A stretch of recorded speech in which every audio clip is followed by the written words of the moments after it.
옛날 어느 상월 마을에 깊은 골짜기를 따라 맑은 물이 흐르고 사방이 높은 산으로 둘러싸인 고요한 곳이 있었습니다. 이곳은 구름도 쉬어간다는 말이 있을 정도로 높고 외진 곳이라 마을 사람들은 바깥 세상의 소란스러움과는 거리를 두고 자연의 흐름에 맞춰 평화롭게 살아가고 있었습니다. 봄이면 진달래가 산을 붉게 물들이고 가을이면 도토리가 지붕 위로 후두둑 떨어지는 소리가 들리는 그런 정겨운 마을이었습니다.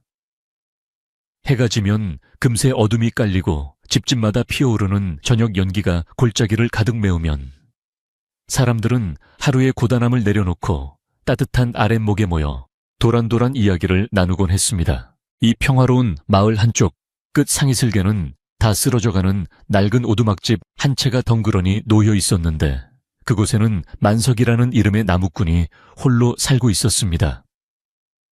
만석은 보통 사람보다 머리 하나는 더 있을 만큼 키가 크고 떡 벌어진 어깨와 두툼한 가슴팍이 마치 숲속의 곰을 연상케 하는 장사였습니다. 그는 말수가 어찌나 적은지 하루 종일 입을 떼는 법이 거의 없었고 오로지 묵묵히 도끼를 들고 산을 오르내리며 나무를 하는 일에만 열중했습니다. 마을 사람들은 그가 어디서 왔는지 왜 혼자 사는지 아무도 몰랐지만 그가 워낙 성실하고 힘이 좋아 마을의 굳은 일을 도맡아 해주었기에 그를 듬직하게 여기며 이웃으로 받아들이고 있었습니다. 어느 날 이 조용한 상월 마을에 한양에서 요양차 내려온 양반댁 도련님 태진이 나타나면서 마을의 공기는 조금씩 달라지기 시작했습니다. 태진은 벼슬길에 오르기 전 몸을 추스른다는 핑계로 이 시골 마을의 가장 큰 기와집에 머물게 되었는데 그는 태생적으로 몸이 약하기보다는 게으르고 심술궂은 성격 탓에 한양 생활에 적응하지 못해 내려온 것이나 다름없었습니다. 고운 비단옷을 입고 하인들을 거느린 채 마을길을 거드름 피우며 걷는 태진의 모습은 소박한 무명옷을 입은 마을 사람들과는 전혀 어울리지 않는 이질적인 풍경이었습니다. 그는 시골의 적막함을 견디지 못해 늘 무언가 재미있는 일 혹은 남을 괴롭혀서라도 심심함을 달랠 거리를 찾아 두리번거렸습니다. 태진이 마을에 온 지 며칠 지나지 않아 그의 눈에 띈 것은 다름 아닌 거대한 몸집의 나무꾼 만석이었습니다. 어느 날 오후 태진은 무료함을 달래려 부채를 붙이며 마을 어귀를 어슬렁거리고 있었는데 마침 산에서 엄청난 양의 장작을 지게에 지고 내려오던 만석과 마주치게 되었습니다. 보통 사람이라면 두 번은 나누어 져야 할 만큼 거대한 나무더미를 가볍게 지고 뚜벅뚜벅 걸어오는 만석의 모습은 실로 압도적이었습니다. 그러나 태진은 만석의 그 강인한 모습에서 경외심을 느끼기보다는 투박하고 땀냄새 나는 그 모습이 왠지 모르게 비위가 상하고 눈에 거슬린다고 생각했습니다. 태진은 좁은 외나무다리 길목에 일부러 멈춰서서 만석이 지나가지 못하도록 길을 막아섰습니다. 만석은 무거운 짐을 진 채로 태진 앞에서 걸음을 멈추고는 아무런 불평 없이 그저 고개를 숙여 예를 표하고 태진이 비켜주기를 조용히 기다렸습니다. 만석의 얼굴에는 땀이 비오듯 흐르고 있었지만 그의 눈빛은 깊은 산속의 호수처럼 고요하고 흔들림이 없었습니다. 태진은 그런 만석의 반응이 싱겁다고 생각하면서도 한편으로는 자신을 보고도 주눅들거나 허둥대지 않는 그 침착함이 묘하게 자존심을 건드렸습니다. 태진은 짐짓 헛기침을 크게 하며 부채로 코를 막는 신용을 하여 만석에게 모욕을 주려 했습니다. 아잉, 어디서 짐승 누린내 같은 땀 냄새가 진동을 하는구나. 길을 비키지 않고 무엇을 하느냐. 태진이 날카로운 목소리로 쏘아붙였지만 만석은 여전히 아무 대꾸도 하지 않고 그저 묵묵히 서 있을 뿐이었습니다. 사실 길을 막고 있는 것은 태진이었기에 만석이 비킬 공간은 없었습니다. 만석은 태진이 스스로 비켜줄 마음이 없다는 것을 알아차리고는 조용히 지게를 내려놓지 않은 채로 좁은 길 옆에 가시덤불 숲으로 발을 들여 태진을 피해 지나가려 했습니다. 가시덤불이 만석의 다리와 옷을 긁었지만 그는 마치 아무것도 느끼지 못하는 사람처럼 표정 하나 변하지 않고 우직하게 발걸음을 옮겼습니다. 그 모습을 본 태진은 기가 막히다는 표정으로 혀를 찼습니다. 자신의 위세에 눌려 쩔쩔매거나 살려달라고. 빌기는커녕 마치 자신을 길가에 굴러다니는 돌멩이 취급하며 무시하는 듯한 만석의 태도가 못 견디게 싫었습니다. 태진은 하인에게 눈짓을 하며 저 무식한 놈이 누구냐고 물었고, 하인은 마을에서 나무를 해답하는 천한 나무꾼이라고 대답했습니다. 태진의 입에는 비릿한 미소가 번졌습니다. 심심하던 채 잘 걸렸다는 생각이 들었기 때문입니다. 그는 앞으로 이 지루한 상월 생활의 장난감으로 저 곰 같은 나무꾼을 삼기로 마음먹었습니다. 다음 날부터 태진의 교묘하고 짓궂은 장난이 시작되었습니다. 만석이 나무를 하러 산으로 올라가는 길목에 태진은 하인들을 시켜 몰래 구덩이를 파놓고 그 위를 나뭇가지와 흙으로 덮어 위장해 두었습니다. 아무것도 모르는 만석이 무거운 도끼를 들고 그 길을 지나가다가 구덩이에 발이 빠져 넘어지기를 기대하며 태진은 멀리 떨어진 정자나무 뒤에 숨어 낄낄거리고 있었습니다. 하지만 만석은 산을 타는 감각이 짐승처럼 예민한 사람이었습니다. 그는 구덩이 근처에 다다르자 잠시 걸음을 멈추고 흙냄새를 맡더니 아무렇지도 않게 구덩이를 훌쩍 뛰어넘어 산으로 올라갔습니다. 숨어서 지켜보던 태진은 자신의 계획이 실패하자 얼굴이 불그락푸르락해졌습니다. 분노한 태진은 포기하지 않고 더 심한 장난을 계획했습니다. 만석이 산에서 내려올 때 잠시 쉬어가는 바위가 있었는데 태진은 그 바위 위에 몰래 끈적거리는 송진을 잔뜩 발라놓았습니다. 땀을 식히러 바위에 앉으면 옷이 엉망이 되고 송진이 묻어 곤란해질 것이 뻔했습니다. 해, 질, 녘이 되어 만석이 엄청난 크기의 통나무를 쥐고 산을 내려오다가 그 바위 앞에 멈춰 섰습니다. 태진은 이번에야말로 저 곰 같은 놈이 골탕을 먹겠구나 싶어 잔뜩 기대에 부풀었습니다. 그러나 만석은 바위에 앉는 대신 바위 옆에 핀 작은 들꽃이 다치지 않도록 조심스럽게 주변의 잡초를 뽑아주고는 다시 짐을 지고 마을로 내려갔습니다. 태진의 약은 바짝 올랐습니다. 만석이 일부러 자신의 장난을 피하는 것인지 아니면 그저 우연히 피하는 것인지 알 수가 없어 더욱 답답했습니다. 마을 사람들은 태진이 나무꾼 만석을 괴롭히고 있다는 사실을 하나둘 알게 되었습니다. 우물가에 모인 아낙네들은 걱정스러운 목소리로 수군거렸습니다. 저 양반댁 도련님이 왜 하필 우리 순한 만석 총각을 못살게 구는지 모르겠네. 그 사람 덩치는 산만 해도 법 없이도 살 사람인데. 마을 사람들은 만석을 안타깝게 여겼지만 서슬 퍼런 양반의 기세가 무서워 누구 하나 나서서 말리지는 못했습니다.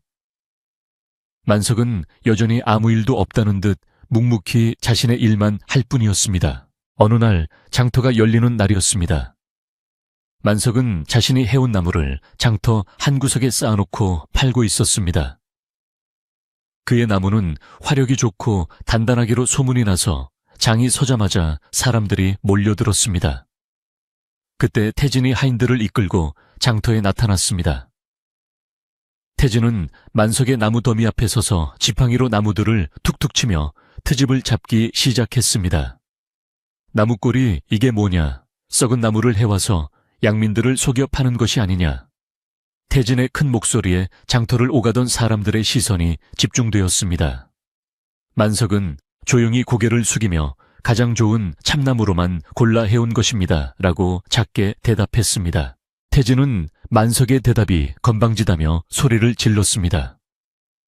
내 놈이 감히 양반의 말에 토를 다는 것이냐.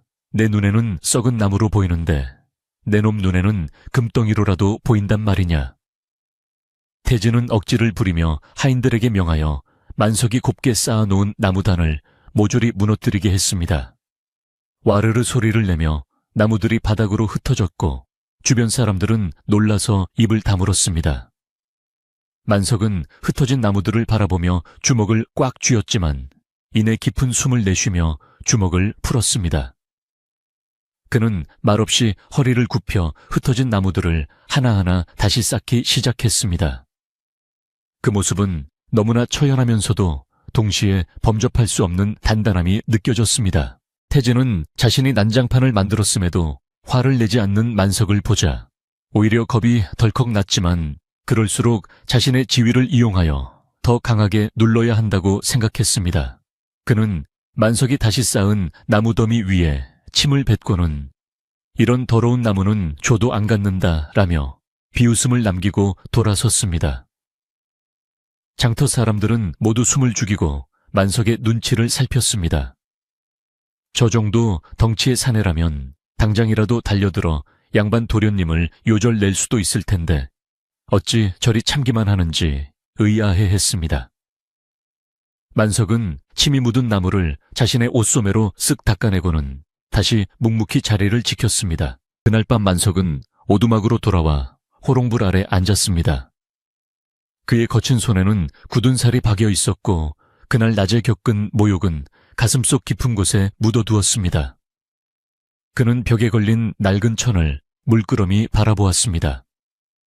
그 천 안에는 무언가 길쭉한 것이 쌓여 있었는데 만석은 그것을 만지작거리며 잠시 깊은 생각에 잠겼습니다.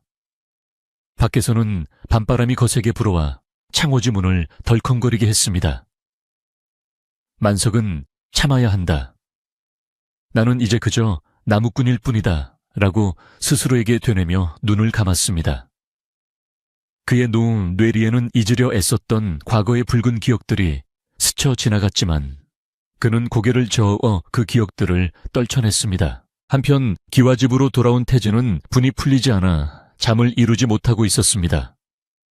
그는 하인들을 불러 술상을 차려오게 하고는 술 기운을 빌려 만석에 대한 험담을 늘어놓았습니다.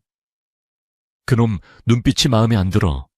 감히 양반을 그런 눈으로 쳐다봐 내일은 더 확실하게 그놈의 길을 꺾어 놓아야겠다. 태진은 만석이 자신에게 대들거나 화를 내지 않는 것이 자신을 무시하기 때문이라고 확신했습니다. 그는 자신의 권위를 세우기 위해서라도 만석을 굴복시켜 무릎 꿇게 만들고 싶었습니다. 태진의 비뚤어진 욕망은 밤이 깊어갈수록 더욱 커져만 갔습니다. 다음 날 아침 마을에는 짙은 안개가 깔렸습니다. 만석은 여느 때와 다름없이 새벽같이 일어나 도끼를 챙겨 산으로 향했습니다. 안개 속을 걸어가는 그의 뒷모습은 마치 산의 일부처럼 거대하고 신비로워 보였습니다. 태진 역시 일찍 잠에서 깨어 하인들을 데리고 마을 입구에 진을 치고 있었습니다. 오늘은 만석이 다니는 길목에 있는 징검다리를 끊어놓을 작정이었습니다. 물살이 제법 센 가을을 건너려면 그 징검다리가 꼭 필요했는데 태진은 돌다리 몇 개를 흔들리게 해놓아 만석이 밟으면 물에 빠지도록 함정을 파놓은 것입니다. 만석이 가을가에 도착했을 때 그는 평소와 다른 물소리를 감지했습니다. 돌다리 사이로 흐르는 물살의 흐름이 미세하게 바뀌어 있었던 것입니다. 그는 징검다리 앞에 서서 잠시 물끄러미 다리를 바라보았습니다. 멀리서 이를 지켜보던 태진은 숨을 죽이고 만석이 발을 내디디기만을 기다렸습니다. 만석은 도끼자루로 돌다리 하나를 툭 건드렸습니다. 그러자 돌이 기우뚱하며 물속으로 처박혔습니다. 태진은 깜짝 놀라 입을 막았습니다. 만석은 마치 누가 이런 짓을 했는지 다 안다는 듯 태진이 숨어있는 갈대밭 쪽을 향해 잠시 시선을 두었다가 징검다리를 건너지 않고 신발을 벗고 차가운 가을물로 직접 들어가 물을 건넜습니다. 차가운 계곡물이 무릎까지 차올랐지만 만석은 아랑곳하지 않고 성큼성큼 물을 건넜습니다. 그의 튼튼한 다리는 거센 물살에도 흔들림이 없었습니다. 태진은 만석의 그 엄청난 다리 힘과 기세에 다시 한번 압도당했습니다. 자신의 얄팍한 속임수가 통하지 않는다는 사실에 태진은 자존심이 상할 대로 상했습니다. 그는 하인들에게 소리쳤습니다. 저놈은 사람이 아니라 괴물이다 어찌 저리도 눈치가 빠르단 말이냐. 태진의 목소리에는 이제 분노를 넘어선 묘한 공포심마저 서려 있었지만 그는 그것을 인정하고 싶지 않아 더욱 악을 썼습니다. 마을에는 흉흉한 소문이 돌기 시작했습니다. 양반댁 도련님이 나무꾼을 잡아먹으려 안달이 났다는 소문이었습니다. 사람들은 만석이 언젠가 폭발하여 큰 사단이 날까봐 조마조마했습니다. 하지만 만석은 여전히 산과 집만을 오가며 침묵을 지켰습니다. 그는 산 정상에 올라 아래를 내려다보며 마음을 다스렸습니다. 눈 아래 펼쳐진 마을은 평화로워 보였지만 그 평화 속에 자신을 향한 날카로운 칼날이 숨겨져 있음을 그는 알고 있었습니다. 만석은 큰 숨을 들이마시며 맑은 산 공기로 가슴속에 뜨거운 것을 식혔습니다. 해가 지고 어둑해질 무렵 태진은 새로운 계획을 세웠습니다. 단순한 장난으로는 만석을 꺾을 수 없다는 것을 깨달은 그는 이제 만석의 생계줄을 끊어놓기로 작정한 것입니다. 태진은 관아의 관리들과 친분이 있는 자신의 아버지 이름을 팔아 만석이 산에서 나무를 하는 것을 금지시키려는 공문을 꾸미기로 했습니다. 산은 나라의 것이니 천한 나무꾼이 함부로 나무를 베어가는 것은 도둑질이나 다름없다는 억지 논리를 내세우려는 것이었습니다. 태진의 눈은 사악한 빛으로 번들거렸습니다. 그날 저녁 만석은 밥을 지어 먹으려다 말고 아궁이 앞에 멍하니 앉아 있었습니다. 타오르는 불꽃을 보며 그는 예전 전쟁터에서의 기억을 떠올렸습니다. 수많은 적을 베고 동료를 잃고 피로 물들었던 그날의 참혹함. 그는 그 지옥 같은 곳에서 벗어나 이곳 상골로 숨어들어와 조용히 살고 싶었을 뿐이었습니다. 그런데 저 철없는 양반 도련님이 자꾸만 잠자던 자신의 본성을 깨우려 하고 있었습니다. 만석은 부직갱이를 꽉 쥐어 부러뜨리고 말았습니다. 안 된다. 다시는 칼을 잡지 않겠다고 맹세하지 않았던가. 그는 스스로를 질책하며 부러진 부직갱이를 불 속에 던져버렸습니다. 밤은 깊어가고 산짐승들의 울음소리가 들려왔습니다. 만석의 오두막은 어둠 속에 고립되어 있었고 마을 너머 기와집에서는 태진의 웃음소리가 담장을 넘어 흘러나왔습니다. 태진은 내일이면 만석을 공영에 빠뜨릴 생각에 신이 나서 술잔을 기울였습니다. 마을의 고요한 공기 속에는 폭풍 전야와 같은 긴장감이 감돌고 있었습니다. 만석은 잠자리에 누워서도 쉽게 잠들지 못하고 뒤척였습니다. 그의 예민한 감각은 다가올 더 큰 시련을 예감하고 있었기 때문입니다. 내일은 또 어떤 일이 그를 기다리고 있을지, 그리고 그가 언제까지 이 평범한 나무꾼의 가면을 쓰고 버틸 수 있을지 밤하늘의 달만이 그를 내려다보고 있었습니다. 태진의 끈질긴 괴롭힘이 시작된 이후로 평화롭던 상골 마을의 공기는 눈에 띄게 무거워졌고 사람들의 얼굴에는 수심이 가득 차올랐습니다.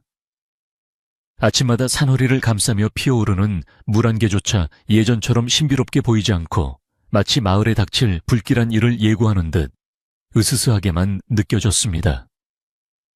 마을 사람들은 삼삼오오 모이기만 하면 낮은 목소리로 태진의 행패와 만석의 안위를 걱정했지만 누구 하나 감히 양반인 태진 앞에서 입을 여는 사람은 없었습니다. 그저 숨을 죽인 채 폭풍이 지나가기만을 기다리는 작은 들꽃들처럼 바짝 엎드려 있을 뿐이었습니다. 하지만 이러한 마을 사람들의 침묵은 태진의 길을 더욱 살려주는 꼴이 되어 그의 만행은 날이 갈수록 도를 넘어서고 있었습니다. 태진은 이제 단순히 만석을 골탕 먹이는 수준을 넘어서 만석을 마을 사람들에게서 완전히 고립시키려는 악랄한 계획을 실행에 옮기기 시작했습니다. 그는 하인들을 시켜 마을 우물가와 빨래터에 거짓 소문을 퍼뜨리게 했는데 그 내용은 실로 터무니없는 것들이었습니다. 저 나무꾼 놈이 밤마다 산속에서 이상한 굿판을 벌인다더라. 가까이 지내면 부정을 타서 집안에 우환이 생긴다더라. 하는 식의 흉흉한 이야기들이었습니다. 순박한 마을 사람들은 처음에는 그 말을 믿지 않았지만 양반댁 하인들이 워낙 집요하게 떠들어대자 조금씩 불안해하기 시작했습니다. 사람의 마음이란 간사하여 한번 의심의 씨앗이 심어지면 걷잡을 수 없이 자라나는 법이기 때문입니다. 그러던 어느 날 만석이 평소처럼 정성스럽게 해온 나무를 지고 마을 장터로 내려왔을 때였습니다. 예전 같으면 장이 서기도 전에 사람들이 몰려와 만석의 질 좋은 참나무 장작을 사가려 아우성쳤을 테지만 그날은 분위기가 사뭇 달랐습니다. 만석이 자리를 펴고 앉았는데도 사람들은 그를 힐끔거릴 뿐 선뜻 다가오지 않았고 개 중에는 황급히 자리를 피하는 이들도 있었습니다. 태진이 미리 손을 써서 만석의 나무를 사거나 그와 말을 섞는 자는 양반을 능멸한 죄로 관에 고발하겠다고 엄포를 놓았기 때문입니다. 생계가 걸린 일 앞에서 힘없는 백성들은 비겁해질 수밖에 없었고 만석은 영문도 모른 채 싸늘한 시선을 견뎌야 했습니다. 만석은 사람들의 달라진 태도에서 심상치 않은 기류를 감지했지만 억울함을 호소하거나 화를 내는 대신 그저 묵묵히 자리를 지킬 뿐이었습니다. 그는 자신이 해온 나무가 얼마나 좋은지, 얼마나 정성껏 말렸는지 설명하려 하지도 않았습니다. 그저 누군가 필요로 하는 사람이 나타날 때까지 바위처럼 앉아 기다릴 따름이었습니다. 시간이 흘러 해가 중천에 떴을 때 마을 외딴집에 사는 귀가 어두운 노파 한 분이 지팡이를 짚고 만석에게 다가왔습니다. 노파는 태진의 협박을 듣지 못한 듯 쌈지돈을 꺼내며 만석에게 나무 한 단을 부탁했습니다. 만석은 굳어있던 표정을 풀고 부드러운 눈빛으로 노파에게 나무를 건네주려 했습니다. 바로 그때 어디선가 나타난 태진의 하인들이 노파의 앞을 가로막고 거칠게 밀쳐냈습니다. 이 늙은이가 겁도 없이 어디서 물건을 사려 드는 거야. 양반님 말씀이 우습게 들리느냐. 하인의 고함 소리에 놀란 노파는 엉덩방아를 찌으며 쓰러졌고 손에 쥐고 있던 동전들이 바닥에 요란한 소리를 내며 흩어졌습니다. 장터에 있던 사람들은 비명 한 번 지르지 못하고 사색이 되어 그 광경을 지켜보았습니다. 만석의 눈썹이 꿈틀거렸습니다. 자신을 괴롭히는 것은 참을 수 있었지만 힘없는 노인을 함부로 대하는 것만은 도저히 묵과할 수 없었던 것입니다. 만석이 자리에서 벌떡 일어나는 순간 그의 거대한 그림자가 하인들을 덮쳤습니다. 만석이 아주 천천히 하인들에게 다가가자 기세등등하던 하인들은 뒷걸음질을 치며 주춤거렸습니다. 만석은 아무 말 없이 쓰러진 노파를 부축해 일으켜 세우고는 흙투성이가 된 노파의 옷을 투박한 손으로 조심스럽게 털어주었습니다. 그리고는 바닥에 떨어진 동전들을 하나하나 주워 노파의 손에 쥐어주었습니다. 할머니 돈은 필요 없습니다. 이 나무는 그냥 가져가셔서 따뜻하게 지내십시오. 만석의 목소리는 낮고 굵었지만 그 안에는 깊은 울림이 있었습니다. 그는 노파의 지게에 나무를 가득 실어주었고 노파는 고맙다는 말을 연발하며 황급히 자리를 떴습니다. 하인들은 만석의 기에 눌려 꿀먹은 벙어리처럼 서 있을 뿐이었습니다. 이 소식을 전해 들은 태진은 불같이 화를 냈습니다. 감히 천한 나무꾼 따위가 자신의 하인들을 무시하고 제멋대로 행동했다는 사실을 견딜 수 없었던 것입니다. 태진은 마당에 있는 장독대를 지팡이로 내리치며 고래고래 소리를 질렀습니다. 내 그놈을 가만두지 않겠다. 이 마을에서 발도 못 붙이게 만들고야 말겠어. 태진의 분노는 이제 단순한 장난기를 넘어 증오에 가까운 감정으로 변질되어 있었습니다. 그는 자신의 권위가 손상되었다고 느꼈고 그것을 회복하는 유일한 길은 만석을 철저히 짓밟아 무릎 꿇리는 것뿐이라고 생각했습니다. 태진의 눈은 도끼로 가득 차 번들거렸습니다. 마을의 분위기가 흉흉해지자 마을에서 가장 연로하고 지혜롭기로 소문난 최 노인이 나서기로 결심했습니다. 최 노인은 마을의 역사를 꿰뚫고 있는 산증인이자 관아의 사또조차도 함부로 대하지 못하는 덕망 높은 어른이었습니다. 그는 평소 마을 일에 나서지 않고 조용히 지내는 편이었지만 이번 일은 그냥 두고 볼 수 없다고 판단했습니다. 젊은 양반의 철없는 객기가 자칫하면 마을 전체에 큰 화를 불러올 수도 있음을 직감했기 때문입니다. 최 노인은 정갈한 옷으로 갈아입고 어린 손자를 시켜 태진에게 차나 한잔하러 오시라는 전가를 보냈습니다. 태진은 늙은 촌부의 초대가 귀찮고 하찮게 여겨졌지만 명색이 양반으로서 마을의 어른을 무시한다는 소문이 나면 체면이 깎일까 우려하여 마지못해 최 노인의 집을 찾았습니다. 최 노인의 집은 마을이 한눈에 내려다 보이는 언덕 위에 자리 잡고 있었는데 마당에는 오래된 소나무 한 그루가 구불구불한 자태를 뽐내며 서 있었습니다. 최 노인은 대청마루에 앉아 태진을 맞이했습니다. 누추한 곳까지 오시느라 고생하셨습니다, 도련님. 최 노인은 정중하게 예를 갖추었지만 그의 눈빛은 맑고 깊어 마치 태진의 속을 꿰뚫어 보는 듯. 됐습니다. 태진은 왠지 모를 위압감에 헛기침을 하며 자리에 앉았습니다. 최 노인은 말없이 찬물을 따랐습니다. 쌉싸름한 녹차 향이 은은하게 퍼지며 긴장된 분위기를 조금이나마 누그러뜨렸습니다. 한동안 찻잔 부딪히는 소리만 들리더니 최 노인이 조용히 입을 열었습니다. 도련님, 이 마을 뒷산에는 오래된 바위들이 많습니다. 개 중에는 겉보기엔 그저 이끼 낀 돌덩거리 같지만 그 뿌리가 땅속 깊이 박혀 있어 함부로 캐내려다가는 산 전체가 무너지는 바위도 있지요. 최 노인의 목소리는 잔잔했지만 뼈가 있는 말이었습니다. 태진은 찻잔을 입에 가져가다 멈칫했습니다. 그 말이 무엇을 의미하는지 대번에 알아차렸기 때문입니다. 노인장, 하고 싶은 말이 있으면 빙빙 돌리지 말고 시원하게 하시오. 내 비록 이곳에 요양을 왔으나 한가하게 옛날 이야기나 듣고 있을 만큼 여유롭지는 않소. 태진은 불쾌한 기색을 감추지 않고 퉁명스럽게 대꾸했습니다. 최 노인은 온화한 미소를 잃지 않은 채 태진의 눈을 똑바로 응시했습니다. 만석이라는 나무꾼을 너무 몰아세우지 마시라는 뜻입니다. 사람은 겉모습만 보고 판단할 수 없는 법입니다. 순한 소도 화가 나면 호랑이보다 무서운 법이지요. 그 청년의 눈에는 범상치 않은 기운이 서려 있습니다. 건드려서 좋을 것이 없습니다. 태진은 최 노인의 충고에 콧방귀를 뀌었습니다. 기가 막혀서 고작 나무 해답하는 무지렁이 놈을 두고 범상치 않다니요. 노인장께서 연세가 많아 눈이 어두워지신 게 아니오.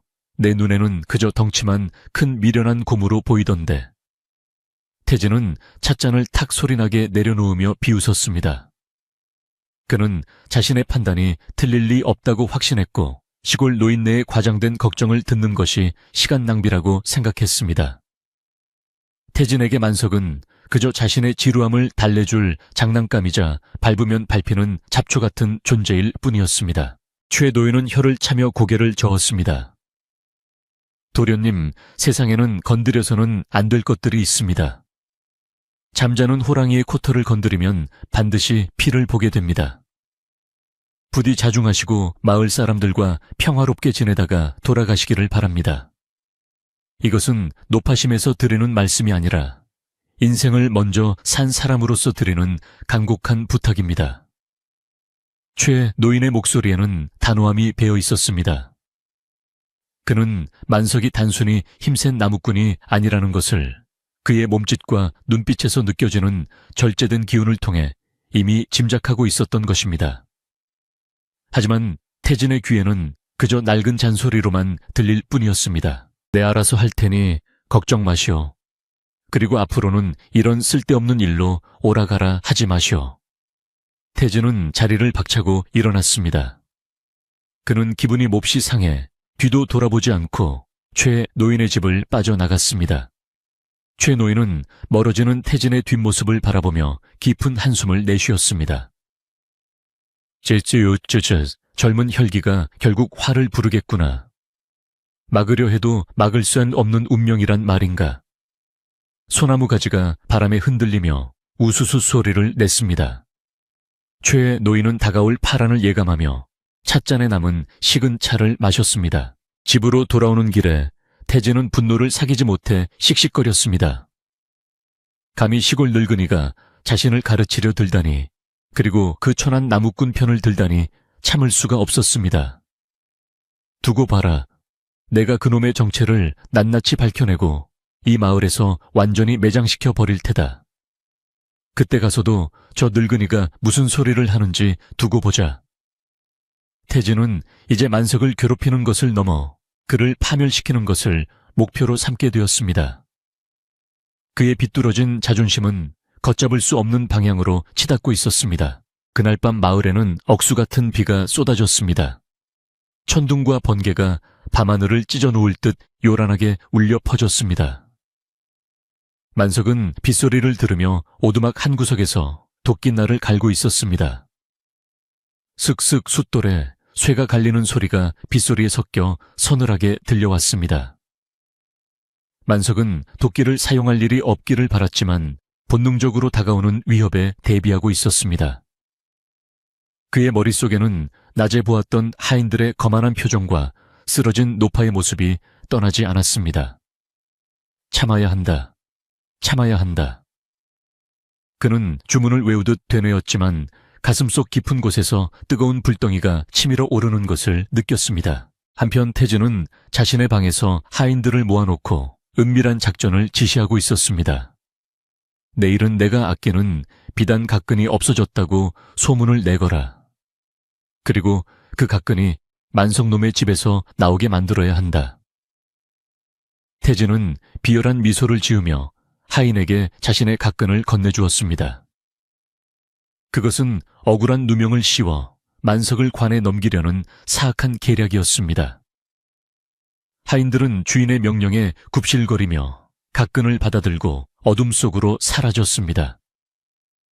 빗줄기는 더욱 거세졌고 마을의 평화는 이미 깨진 유리조각처럼 위태로웠습니다. 다음 날 아침 비는 그쳤지만 하늘은 여전히 잔뜩 흐려 있었습니다. 태진은 아침 일찍부터 대문을 활짝 열어젖히고 마당에서 소란을 피우기 시작했습니다. 이놈들 집안 단속을 어떻게 했기에 내 귀한 각근이 감쪽같이 사라진단 말이냐. 당장 마을을 뒤져서라도 찾아내라. 태진의 호통소리에 마을 사람들이 하나둘 기와집 앞으로 모여들었습니다. 태진은 연기하듯 슬픈 표정을 지으며 사람들 앞에서 한탄했습니다. 그 각근은 임금님께서 하사하신 귀한 물건인데 도둑 맞았으니 이를 어찌하면 좋단 말인가. 사람들은 수군거리며 걱정했습니다. 도둑이 들었다는 소식에 마을 인심이 흉흉해질 것을 우려한 것입니다. 그때 태진의 하인 중 하나가 헐레벌떡 뛰어와 태진 앞에 엎드렸습니다. 도련님, 수상한 자를 보았다는 목격자가 있습니다. 어젯밤 늦은 시각에 만석이라는 나무꾼이 이 담벼락 근처를 서성거리는 것을 보았다고 합니다. 짜여진 각본대로 진행되는 연극이었지만 영문을 모르는 마을 사람들은 경악을 금치 못했습니다. 설마 만석이가... 사람들은 믿을 수 없다는 표정을 지으면서도 태진의 기세에 눌려 의심의 눈초리를 만석의 오두막 쪽으로 돌리기 시작했습니다. 태진은 회심의 미소를 감추며 짐짓 엄숙한 표정으로 외쳤습니다. 뭐라, 그 나무꾼 놈이 내 그럴 줄 알았다 생긴 것부터가 험상궂더니 결국 도둑질에 손을 댔구나. 당장 그놈의 집을 수색하라. 태진은 하인들을 이끌고 앞장섰고 마을 사람들도 우르르 그 뒤를 따랐습니다. 만석의 오두막으로 향하는 행렬은 마치 사냥감을 쫓는 사냥꾼들처럼 살기가 등등했습니다. 태진은 이번에야말로 만석을 끝장낼 수 있다는 확신에 발걸음이 가벼웠습니다. 하지만 그는 모르고 있었습니다. 자신이 건드린 것이 단순한 나무꾼이 아니라 산중의 호랑이보다 더 무서운 존재라는 사실을 말입니다. 만석은 마당에서 장작을 패고 있다가 몰려오는 사람들을 보았습니다. 그는 도끼를 내려놓고 천천히 일어섰습니다. 그의 표정은 여전히 고요했지만 눈빛만은 예전과 달리 차갑게 가라앉아 있었습니다. 태진이 대문도 없는 마당으로 성큼 들어와 소리쳤습니다. 내 이놈 내 놈이 내 각근을 훔쳐간 것을 다 알고 왔다. 좋은 말로 할 때 내놓아라. 만석은 태진을 똑바로 응시하며 낮게 말했습니다. 저는 남의 물건에 손을 댄 적이 없습니다. 그의 목소리는 작았지만 그 안에 담긴 힘은 주변의 공기를 서늘하게 만들었습니다. 태진은 만석의 태도에 움찔했지만 이미 시작한 일을 멈출 수는 없었습니다. 입만 살았구나. 여봐라. 당장 저놈의 오두막을 샅샅이 뒤져라. 방바닥까지 뜯어내서라도 찾아내야 한다. 하인들이 신발을 신은 채 만석의 방으로 뛰어들어가려 했습니다. 그 순간 만석이 하인들의 앞을 가로막았습니다. 내 집은 비록 누추하나 함부로 발을 들일 수는 없다. 만석의 몸에서 뿜어져 나오는 기백에 하인들은 감히 움직일 엄두를 내지 못하고 얼어붙었습니다. 팽팽한 긴장감이 감돌았습니다. 태진은 침을 꿀꺽 삼키며 뒷걸음질 쳤습니다. 이제 단순한 괴롭힘이 아닌 진짜 싸움이 시작되려 하고 있었습니다. 만석의 오두막 마당에는 숨막히는 긴장감이 감돌았습니다. 태진의 명령을 받은 하인들이 우르르 몰려들었지만 문 앞을 지키고 선 만석의 기세에 눌려 누구 하나 선뜻 다가서지 못하고 있었습니다. 만석은 그저 팔짱을 끼고 서 있을 뿐이었으나 그의 거대한 몸집과 서늘한 눈빛은 마치 성문을 지키는 수호신처럼 범접할 수 없는 위엄을 뿜어내고 있었습니다. 하인들은 침을 꿀꺽 삼키며 힐끔힐끔 뒤에 서 있는 태진의 눈치만 살폈습니다. 그들은 본능적으로 알고 있었습니다. 저 나무꾼이 마음만 먹으면 자신들쯤은 낙엽처럼 날려버릴 수 있다는 것을 말입니다. 태진은 하인들이 머뭇거리자 분통을 터뜨리며 발을 동동 굴았습니다. 이 멍청한 놈들아, 고작 나무꾼 한 명이 무서워서 벌벌 떠는 것이냐?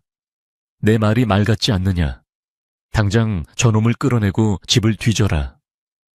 태진의 호통소리가 다시 한번 마당을 울리자 하인 중 가장 힘께나 쓴다는 돌쇠가 용기를 내어내어 만석에게 달려들었습니다.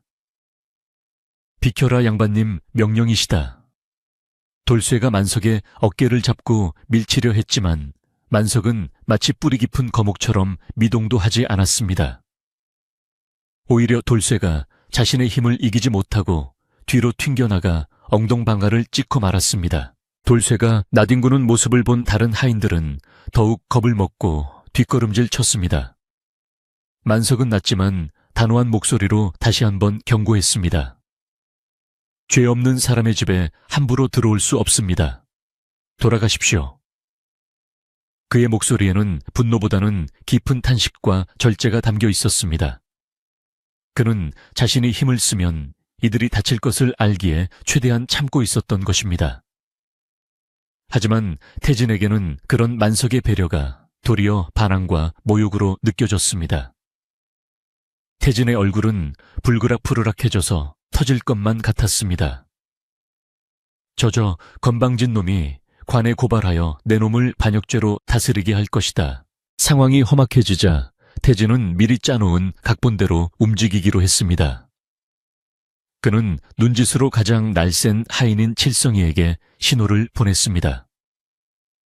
칠성이는 사람들이 만석과 대치하며 시선을 빼앗긴 틈을 타 오두막 뒤편으로 슬금슬금 돌아갔습니다. 그의 품속에는 태진이 건네준 비단 각근이 숨겨져 있었습니다. 만석이 앞마당에서 하인들을 막는 데 집중하고 있는 사이 칠성이는 썩은 울타리 틈으로 손을 집어넣어 마당 한 구석에 놓인 깨진 항아리 속에 각근을 툭 던져 넣었습니다. 아주 짧은 순간에 일어난 일이라 아무도 눈치채지 못했습니다. 잠시 후 칠성이는 아무 일도 없었다는 듯 마당 앞으로 뛰어오며 소리쳤습니다. 도련님, 저기 뒤쪽 항아리가 수상합니다. 나무꾼 놈이 무언가 숨기는 것을 본 것 같습니다. 칠성이의 외침에 태진은 기다렸다는 듯이 비릿한 미소를 지었습니다. 그래, 당장 확인해 보아라. 하인들이 우르르 깨진 항아리 쪽으로 몰려갔습니다. 만석은 그제야 무언가 잘못되었음을 직감하고 뒤를 돌아보았지만 이미 늦은 뒤였습니다.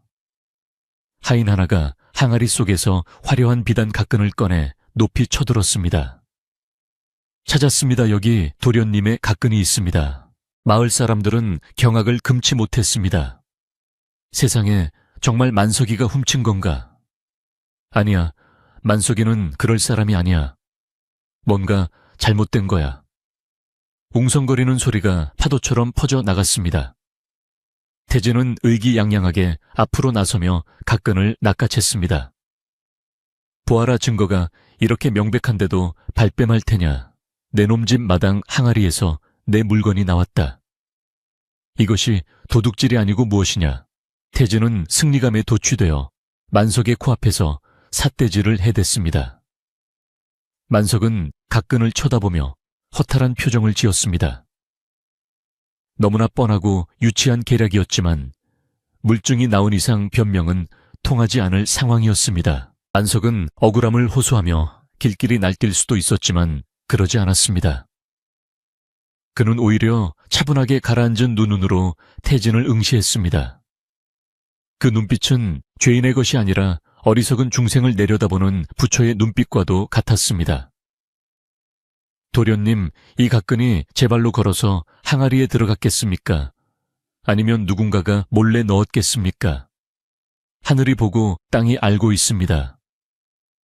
만석의 말에 태진은 뜨끔했지만 곧바로 더 큰 소리로 윽박질렀습니다. 닥쳐라, 도둑놈이 어디서 훈계질이냐, 여봐라.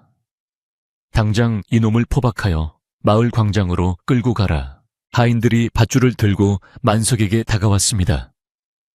이번에는 만석도 저항하지 않았습니다.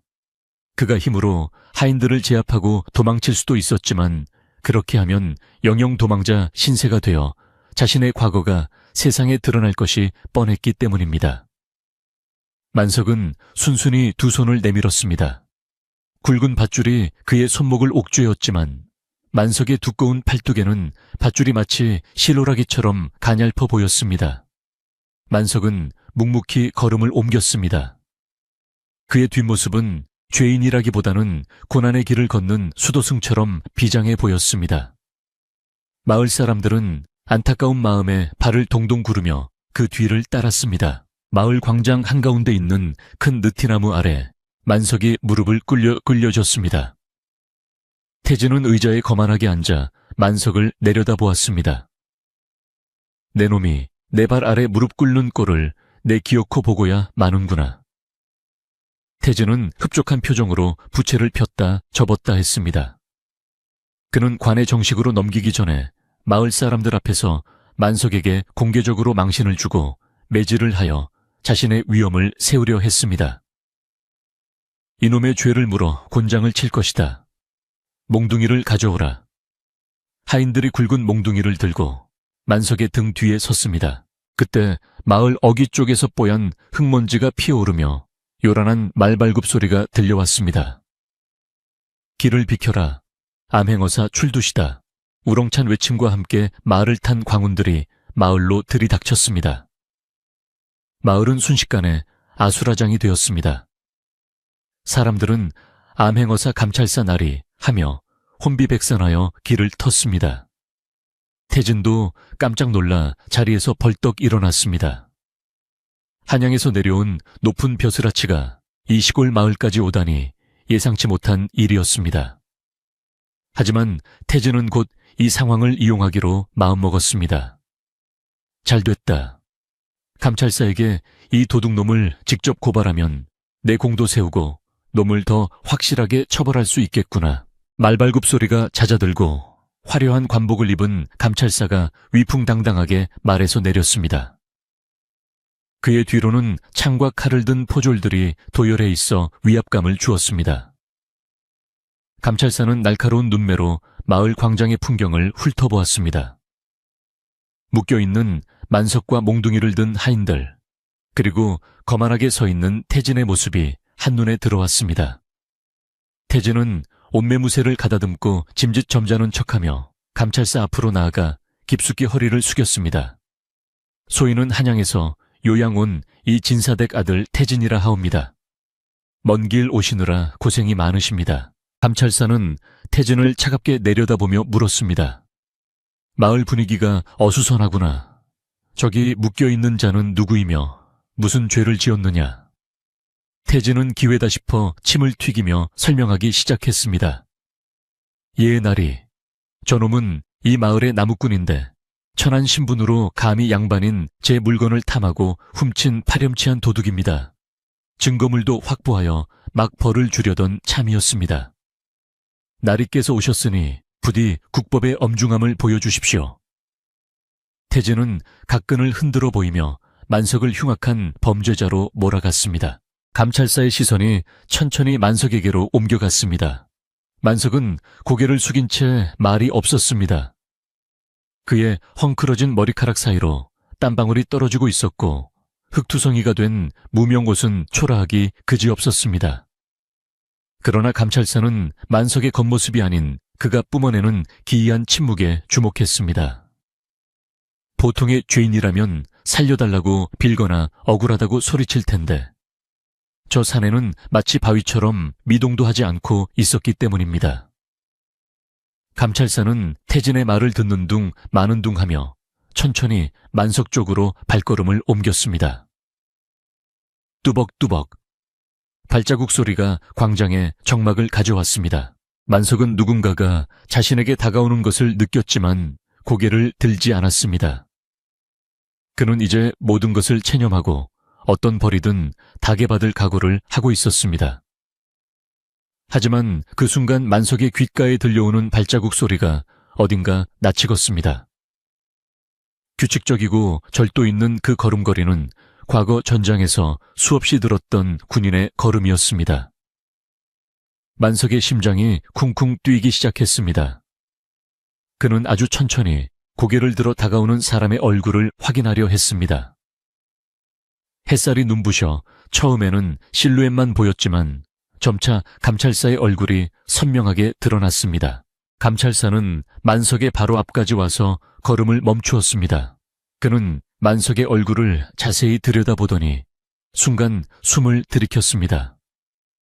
감찰사의 눈동자가 지진이 난 듯 흔들렸습니다. 그는 믿을 수 없다는 듯 눈을 비비고 다시 한번 만석을 바라보았습니다. 만석의 깊고 그윽한 눈과 마주친 순간 감찰사의 얼굴에서 핏기가 싹 가셨습니다. 그것은 공포가 아니라 거대한 존경심과 놀라움이 뒤섞인 표정이었습니다. 태진은 뒤에서 이 광경을 지켜보며 의아해했습니다. 감찰사 나리가 왜 저러시지? 흉악범이라 놀라셨나? 태진은 눈치 없이 끼어들었습니다. 나리놈의 눈빛이 아주 불손하지 않습니까? 당장 주리를 틀어야. 닥쳐라. 감찰사가 벼락 같은 고함을 질렀습니다. 태진은 깜짝 놀라 딸꾹질을 했습니다. 감찰사의 목소리에는 서리빨 같은 분노가 서려 있었습니다. 그는 태진을 거들떠보지도 않고 떨리는 손으로 자신의 갓을 벗었습니다. 그리고 흙바닥에 무릎을 꿇고 있는 만석을 향해 그 누구도 예상치 못한 행동을 했습니다. 감찰사는 입고 있던 관복의 자락을 걷어 올리고 흙바닥에 넙죽 엎드려 만석에게 큰 절을 올렸습니다. 광장에 모인 수백 명의 사람들은 숨소리조차 내지 못하고 그 장면을 목격했습니다. 바람 소리마저 멈춘 듯한 절대적인 고요가 흘렀습니다. 장군님. 살아 계셨군요. 소관 죽은 줄로만 알았던 장군님을 이곳에서 뵙습니다. 감찰사의 목소리는 물기에 젖어 떨리고 있었습니다. 엎드린 감찰사의 어깨가 들썩였습니다. 만석은 곤란한 표정을 지으며 묶인 손으로 감찰사를 일으키려 했으나 줄 때문에 그럴 수 없었습니다. 일어나게 자네가 이러면 내 입장이 난처해지지 않는가? 나는 이제 장군이 아닐세. 그저 나무꾼일 뿐이야. 만석의 목소리는 담담했지만 그 한마디는 광장에 있던 모든 사람들의 귀에 천둥처럼 꽂혔습니다. 장군이라는 단어가 메아리쳐 울렸습니다. 태진은 자신의 귀를 의심했습니다. 지금 눈앞에 높은 감찰사가 저 더러운 나무꾼에게 절을 하고 장군님이라고 불렀단 말인가. 다리가 후들거리고 머릿속이 하얗게 변했습니다. 마을 사람들도 입을 다물지 못했습니다. 곰같이 미련하다고 생각했던 만석이 사실은 나라를 구한 장군이었다니. 최 노인만이 군중 속에서 조용히 고개를 끄덕이며 혀를 찼습니다. 내 그럴 줄 알았지. 범은 고양이 흉내를 내도 범인 것을. 만석의 몸을 묶고 있던 밧줄은 이제 죄인을 묶는 포승줄이 아니라 맹수를 묶어놓은 거미줄처럼 위태로워 보였습니다. 감찰사는 벌떡 일어나 눈물 젖은 얼굴을 닦고는 뒤에 서 있던 포졸들에게 소리쳤습니다. 무엇들 하느냐, 당장 장군님의 결박을 풀지 않고. 포졸들이 허둥지둥 달려와 칼로 밧줄을 끊었습니다. 밧줄이 풀리자 만석은 손목을 가볍게 돌리며 일어섰습니다. 그가 일어나는 모습은 마치 거대한 산이 솟아오르는 듯했습니다. 만석이 허리를 펴고 똑바로 서자 그동안 구부정하게 감추고 있었던 위압감이 사방으로 뻗어 나갔습니다. 이제 그는 더 이상 나무꾼 만석이 아니었습니다. 국경의 오랑캐들이 이름만 들어도 벌벌 떨었다던 전설의 무신 그 모습 그대로였습니다. 감찰사는 만석이 앞에 다시 한번 정중히 허리를 숙였습니다. 조정의 장군님의 전사 소식이 전해지고 얼마나 많은 이들이 슬퍼했는지 모릅니다. 그런데 이런 산골에서 은거하고 계셨다니요. 만석은 씁쓸한 미소를 지으며 먼 산을 바라보았습니다. 피 비린내 나는 칼부림에 지쳐 떠난 길일세. 내 이름 석자는 이미 지워진 것이니 자네도 나를 못 본 척해주게. 만석의 말에는 깊은 회한이 담겨 있었습니다. 그러나 상황은 이미 돌이킬 수 없었습니다. 감찰사의 시선이 서서히 사색이 되어 떨고 있는 태진에게로 향했습니다. 감찰사의 눈빛이 아까와는 비교도 안 될 만큼 싸늘하게 변했습니다. 감히 나라의 영웅이자 내 생명의 은인인 장군님을 도둑으로 몰아 능멸하려 했단 말이냐. 감찰사의 목소리는 지옥에서 울려 퍼지는 심판의 소리 같았습니다. 태진은 털썩 주저앉고 말았습니다. 바지가 축축하게 젖어 들어갔습니다. 그는 자신이 건드린 사람이 누구인지, 자신이 얼마나 끔찍한 실수를 저질렀는지 뼈저리게 깨달았습니다. 하지만 후회하기에는 너무 늦은 뒤였습니다. 태진의 하인들은 이미 땅바닥에 머리를 박고 살려달라고 빌고 있었습니다. 만석은 그 모습을 조용히 내려다 보았습니다. 그의 눈에는 분노 대신 연민이 서려 있었습니다. 감찰사는 포졸들에게 명령했습니다. 저 무지몽매하고 오만방자한 놈을 당장 포박하라. 양반의 탈을 쓰고 백성을 괴롭히고 국가의 유공자를 모욕한 죄를 엄히 물을 것이다. 포졸들이 태진에게 달려들어 거칠게 팔을 꺾었습니다.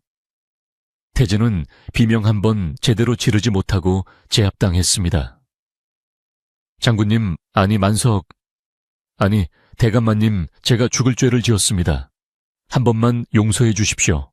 태진은 만석을 향해 필사적으로 고개를 조아렸습니다. 그의 비굴한 목소리가 광장에 울려 퍼졌습니다. 불과 잠시 전까지만 해도 만석을 벌레 보듯 하던 그 기세는 온데간데 없었습니다. 만석은 포박당한 태진에게 천천히 다가갔습니다. 그림자가 태진을 덮쳤습니다. 태진은 공포에 질려 눈을 질끈 감았습니다.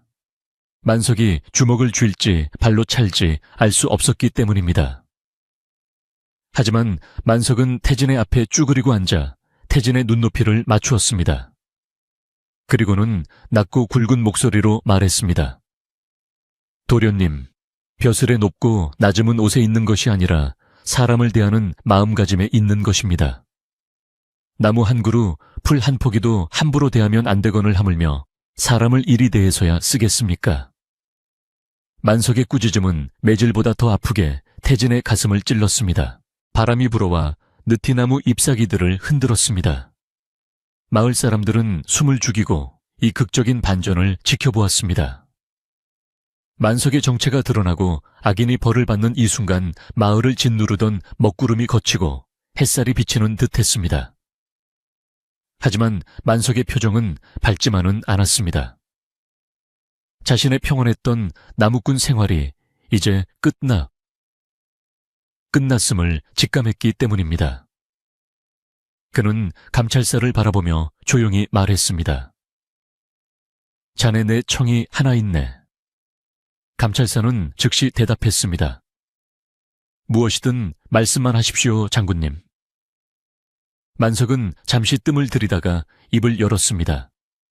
이 일을 조정에 알리지 말아주게. 감찰사는 만석의 간곡한 부탁에 잠시 말문이 막힌 듯 복잡한 표정을 지었습니다. 나라를 위해 큰 공을 세우고도 그 공을 내세우기는커녕 이름 없는 나무꾼으로 묻혀 살기를 원하는 만석의 뜻이 너무나도 고결하면서도 안타까웠기 때문입니다. 감찰사는 잠시 하늘을 올려다보며 깊은 한숨을 내쉬었습니다. 조정에서는 아직도 이 전설적인 장군을 찾고 있었고 그가 돌아온다면 부와 명예는 물론이고 더 높은 벼슬이 보장되어 있었습니다. 하지만 눈앞에 서 있는 만석의 눈빛은 그 어떤 부귀 영화보다도 지금의 평범한 삶을 더 간절히 원하고 있었습니다. 감찰사는 결국 고개를 끄덕이며 만석의 뜻을 따르기로 결심했습니다. 장군님의 뜻이 정그러하시다면 소관이 감히 거역할 수 있겠습니까? 조정에는 장군님을 뵙지 못한 것으로 보고하겠습니다. 허나 제 마음속의 존경심마저 지우라고는 하지 말아 주십시오.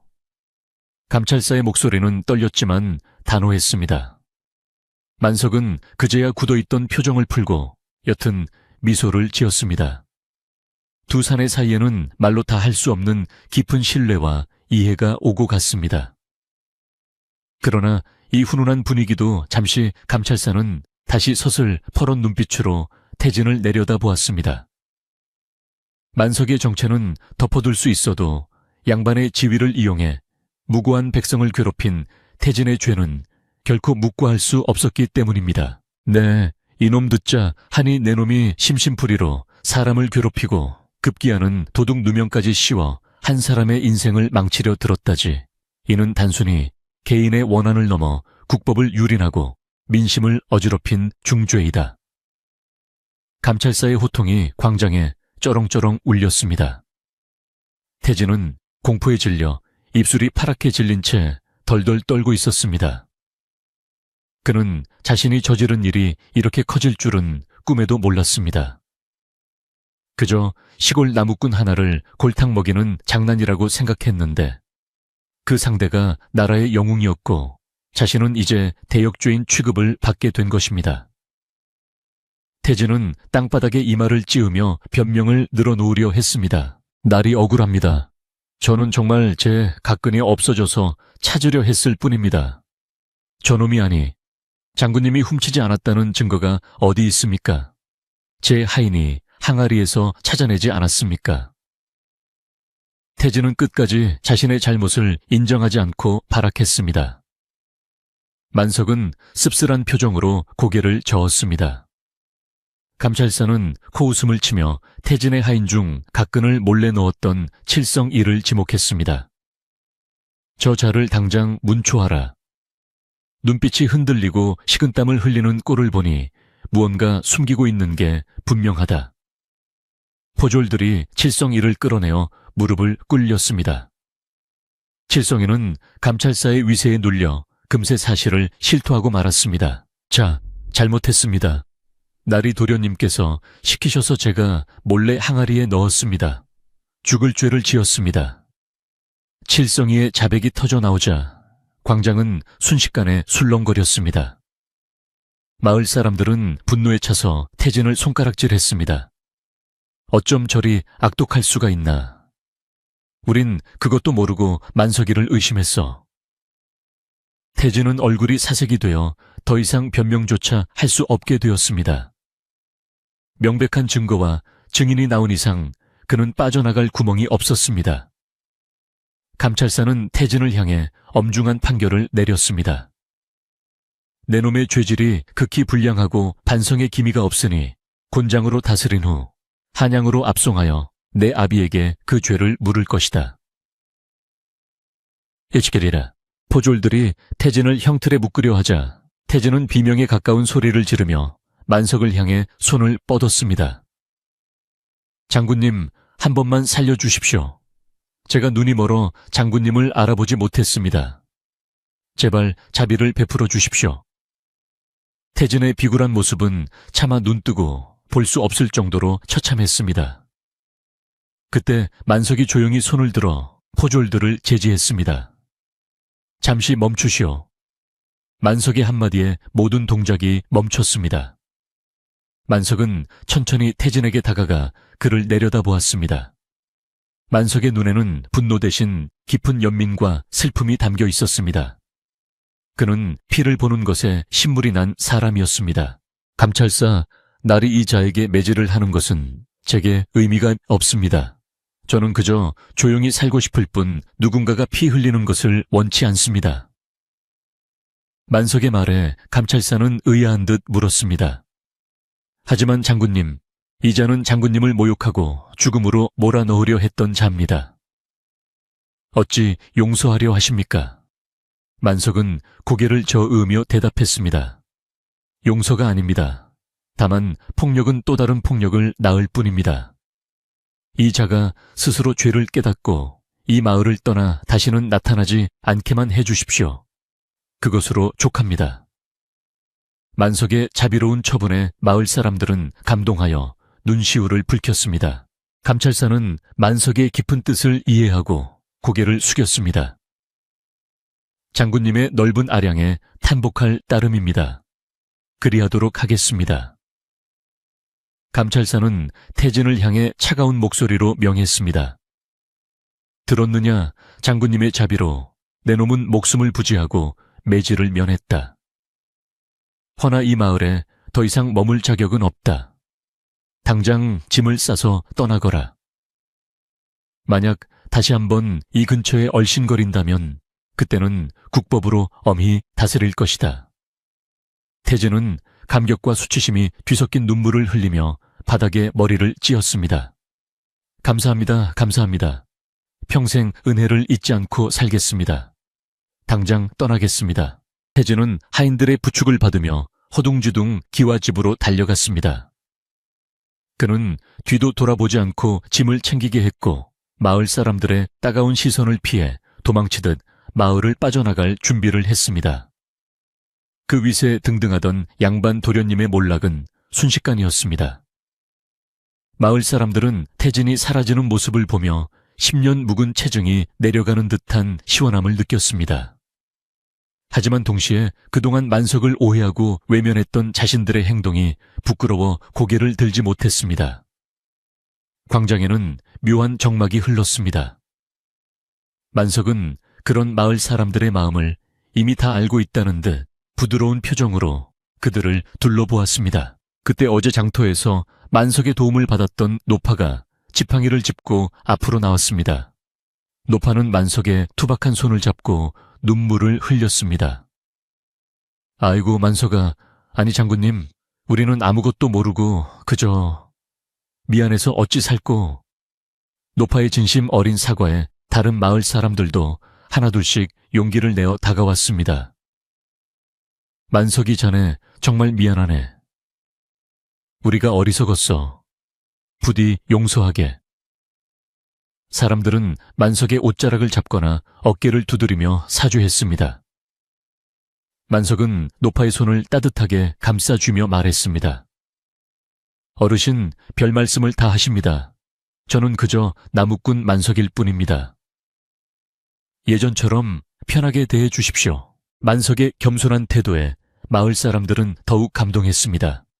그는 자신이 장군이라는 사실을 내세워 군림하려 하지 않았고 오히려 자신을 어려워할까봐 걱정하며 스스로를 낮추었습니다. 최 노인이 인자한 미소를 지으며 다가왔습니다. 허허, 내가 뭐라 했나. 자네는 겉모습은 곰 같아도 속은 비단결 같은 사람이라고 했지. 이제야 마을의 보물을 제대로 알아보는구먼. 최 노인의 말에 만석은 쑥스러운 듯 뒷머리를 긁적였습니다. 그 모습은 영락없는 순박한 시골 청년이어서 사람들은 긴장을 풀고 와르르 웃음을 터뜨렸습니다. 감찰사는 이 훈훈한 광경을 흐뭇하게 지켜보다가 해가 지기 전에 돌아가야 한다며 채비를 서둘렀습니다. 그는 떠나기 전 만석에게 다시 한번 정중히 인사를 올렸습니다. 장군님, 비록 빈손으로 돌아가지만 제 마음은 그 어느 때보다 가득 찼습니다. 부디 강건하십시오. 언젠가 인연이 닿으면 다시 뵙기를 청합니다. 만석은 감찰사의 손을 굳게 잡으며 화답했습니다. 조심해서 가시게. 그리고 오늘 일은 우리만의 비밀일세. 감찰사는 고개를 끄덕이고 말에 올랐습니다. 포졸들이 대열을 갖추고 마을을 빠져나가자 흙먼지와 함께 태진이 남기고 간 나쁜 기운도 모두 씻겨나가는 듯했습니다. 마을은 다시 평온을 되찾았습니다. 하지만 그냥 흩어지기에는 사람들의 마음속에 남은 미안함과 고마움이 너무 컸습니다. 누군가 먼저랄 것도 없이 오늘은 그냥 보낼 수 없다. 없다, 잔치를 벌이자 라고 외쳤습니다. 비록 거창한 음식은 없었지만 집집마다 묵혀두었던 막걸리를 꺼내오고 김치를 썰어오며 순식간에 마을 회관 앞 평상에 술상이 차려졌습니다. 만석은 극구 사양하며 집으로 가려 했지만 청년들에게 이끌려 상석에 앉게 되었습니다. 어색해하는 만석의 앞에 투박한 질그릇잔에 막걸리가 가득 채워졌습니다. 자, 우리 마을의 수호신 만석이를 위하여. 최 노인의 선창에 마을 사람들이 모두 잔을 들었습니다. 위하여 우렁찬 함성이 산골짜기에 메아리 쳤습니다. 만석도 붉어진 얼굴로 잔을 비웠습니다. 시원하고 톡 쏘는 막걸리가 목을 타고 넘어가자 그동안 가슴속에 쌓여있던 응어리들이 눈 녹듯 사라지는 것 같았습니다. 사람들은 만석에게 나무하는 법을 묻기도 하고 힘쓰는 요령을 묻기도 하며 자연스럽게 어울렸습니다. 아무도 그에게 전쟁터 이야기를 묻지 않았습니다. 그것은 만석이 잊고 싶어 하는 기억이라는 것을 마을 사람들이 눈치채고 배려해 주었기 때문입니다. 밤이 깊어지자 달이 휘영청 밝게 떠올랐습니다. 술기운이 오른 마을 사람들은 장구를 치며 노래를 부르기 시작했습니다. 만석은 평상 한 구석에 앉아 그 모습을 물끄러미 바라보았습니다. 전쟁터의 북소리가 아닌 흥겨운 장구 소리를 듣는 것이 얼마만인가 싶었습니다.